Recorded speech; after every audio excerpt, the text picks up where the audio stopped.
Kahapon adlaw sa ulog nato ang Epipania, ang pagpadayag sa Ginoo sa iyang kaugalingon ngadto sa matanang mga tao nga dili sakop sa Israelita, dili sakop sa gitawag nato kaniadto nga piniling katawhan sa Dios. Ang iyang kahayag nagtultol ni adtong mga manggialamon aron makaplagan siya didto sa Bethlehem. Karon gipadayag ni Jesus ni alang sinugdanan pa lang sa mga ebanghelyo nga mga pagsulat unsay iyang tahas. Jesus becomes the light. So karon sa pagsugod na niya sa iyang public ministry, kinutlo gikan kang propeta Isaías miingon si San Mateo nga nagsulat, ang yuta sa Zabulon o sa Naphtali, agianan padulong sa tabok sa Jordan, Galilea sa mga dili Hudiyo, ang mga tao nga nagpuyo sa kangit-ngit nakakitag dakong kahayag. Kanila nga nagpuyo sa mangit-ngit nga yuta sa kamatayon, madanag ang kahayag.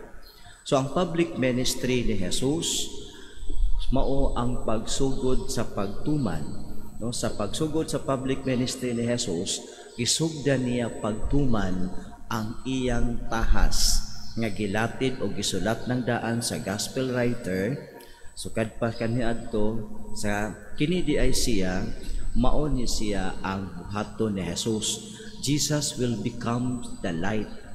Mao ang mahimo siyang kahayag busa kadtong mga tao nga nagpuyo sa kangit-ngit sa sala, kangit-ngit sa dili maayo nga binuhatan, sa dili maayong relasyon, sa dili maayong kinabuhi, mao ang gitaak ni Jesus. So iyang gitaak ang mga lugar diin ang mga tao nagpuyo niya ng mangiob nga kagabion, mangiob nga kangit-ngit.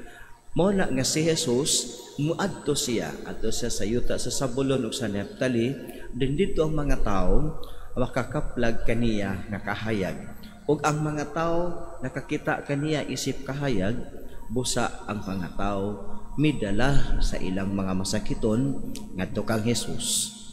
Ug si Jesus giayo niya ang tanan nga gidala ngadto kaniya, mga adunay balatian nga giyawaan, mga patulon, mga paralitiko, o giayo silang tanan.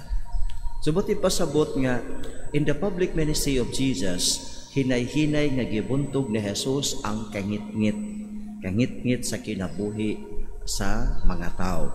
Mao man nga ang iyang mga buhat diya sa iyang public ministry naghatag og paglaom sa mga tao, og ang maong paglaom naghatag og a new beginning, new journey aron kining mga tawhana nga naa sa kangit-ngit will become pilgrims of hope, from darkness into light, from multiple gods into finding Jesus as the only God, the only way for salvation. Mausab na kita sa itong kinabuhi nga we will find Jesus, the source, the strength, and the blessing for all of us. Samtang kita ania hining kalibutana, ang atong Ginoong Hesukristo makaplagan unta nato nga mao ang atong kahayag sa panahon sa kagulanan, panahon sa mga problema, sa panahon sa mga kalisod. Let us look at into Jesus, kay si Jesus nga atong kahayag, siya maghatag kanato og kusog og kalikot.